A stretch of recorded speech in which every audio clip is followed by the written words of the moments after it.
Good evening. After about 4.5 hours of deliberations in this high-profile case here at the criminal courthouse in Lower Manhattan, the jury has now gone home for the day. Jurors went behind closed doors around 11:30 this morning and remained behind closed doors for a majority of that time, but signaled that they had a couple of questions for the judge in this case. They first asked if they could have some testimony reread, specifically testimony from both the first and last witnesses in this case. The first question surrounded National Enquirer publisher David Pecker's testimony. They wanted to hear testimony about a phone conversation with former President Donald Trump during an investors meeting. They wanted to hear his testimony regarding Karen McDougal, and they wanted to hear his testimony about a meeting in Trump Tower. The fourth question was about the testimony from the key witness for the prosecution, the former attorney and right-hand man for Donald Trump, Michael Cohen.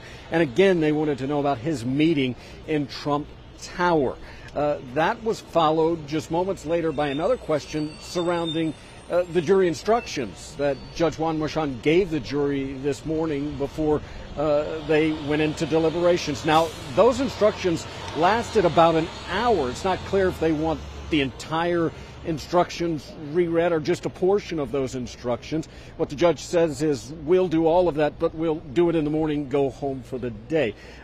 During the deliberations, the former president must remain not in the courtroom, but in the courthouse. And so he was at the courthouse the entire time. Of course, he has voiced his displeasure with this trial repeatedly today, saying that the trial is, quote, rigged, a disgrace, and politically motivated, also criticizing Judge Merchan, saying at one point it was because of his instructions to the jury that, and I'm quoting again here, even Mother Teresa couldn't beat these charges. The jury, again, going home for the evening. They'll be back in the morning at 9:30. The judge says they can deliberate until 6 o'clock at the latest, so they'll get back to work here. And that work will begin with a rereading of that testimony we talked about, as well as a part of the instructions, or perhaps all of the instructions, which would, again, take about an hour. That's what happened here today. That's the latest here in Lower Manhattan.